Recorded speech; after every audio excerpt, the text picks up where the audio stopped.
The most spectacular time of the year is just around the corner. I, of course, am talking about Halloween. But before you head out to the pumpkin patch and start carving into those fall traditions, lifestyle blogger Jen Fallick is here to show us how to pick the perfect pumpkin. Good morning, Jen. What do we do? What do you want to start with? When you are going out to pick your perfect pumpkin, you want to look for one that's medium in size. Medium pumpkins are typically the best for carving, and consider the design that you want when selecting your pumpkin. So some designs are better on a pumpkin that's wider, while others are better on a pumpkin that's a little more tall, more vertically oriented.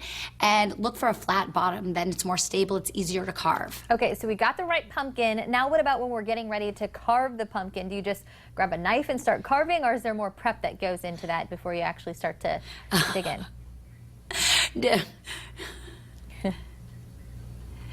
When you get home, you want to prep the pumpkin so it's all ready to go when the carving begins. First step is going to be to cut a circle out of the bottom.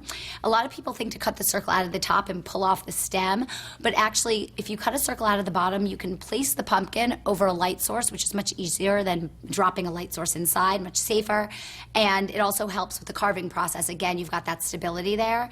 Then you're going to scoop out the pulp, which is fun but can be very messy. So I've teamed up with Pumpkin Masters, and they make these great kits that have all these durable tools that make it quick and easy to carve the perfect pumpkin, including this scooper. So you can take this, go right in, scoop out all the inside, the mush, the seeds. If you want, you can take those seeds, rinse them off, and toss some cinnamon sugar on there, throw in the oven, make a snack.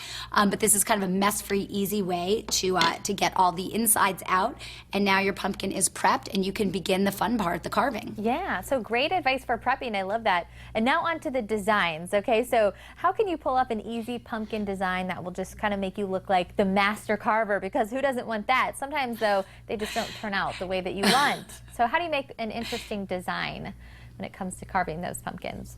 Buy a pumpkin carving kit. It is going to be so much easier to achieve like the most enviable pumpkin on the block when you've got the right tools and the right design elements. So I love that the Pumpkin Masters kits are great because you need no prior experience at all with carving, and it's got all the durable tools in one package, including, like, nobody would have a knife like this necessarily in their house, but this is a precision carver, so you can get all the details in there, and it comes with a design booklet, and these are great pattern transfers that you can then transfer right onto your pumpkin and use it while you're carving, so that you know the design that you want is the design you're going to get.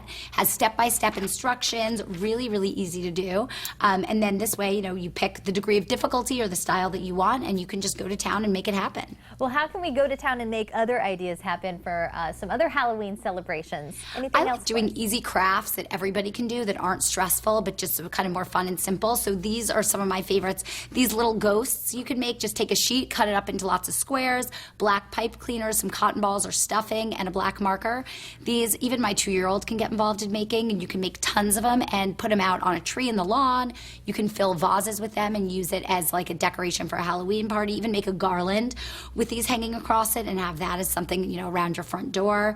And another thing that we love to do, once we decide our costumes and everything for the kids, figuring out how we can make their mode of transportation, a stroller or a wagon, part of the costume. And then I'll have them help decorate whatever it may be, if it's turning a wagon into a spaceship or making a stroller into a superhero stroller and putting a cape on the back. It's another fun way to get in the spirit. Yeah, spooktacular. I love it. All right, anywhere you want to send us for more fun ideas on decorating for this upcoming Halloween? Anywhere we Check can go out online? pumpkinmasters.com, and you can also find them on Facebook, and you'll find a lot of great tutorial videos and tips and tricks to make your pumpkin the one that everyone in the neighborhood is jealous of. Yes, Jen, thank you so much. We're going to have more information on picking the perfect pumpkin on our website as well. Just head to fox4morningblend.com.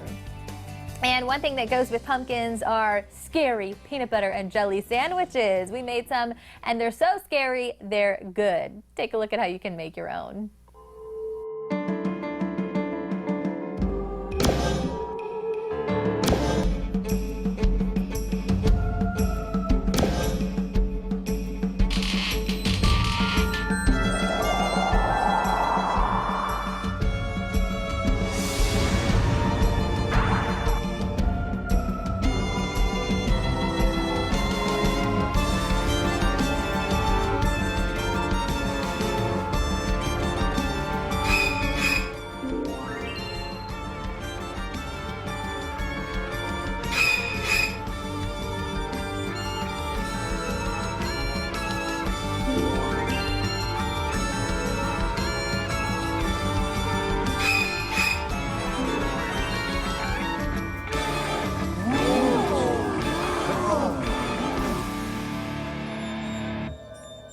All right, do you love your job or do you dread it every single day? I hope that's not the case, but we've got some interesting and new information on how you can turn that frown upside down, especially if you are an employer. Stay with us.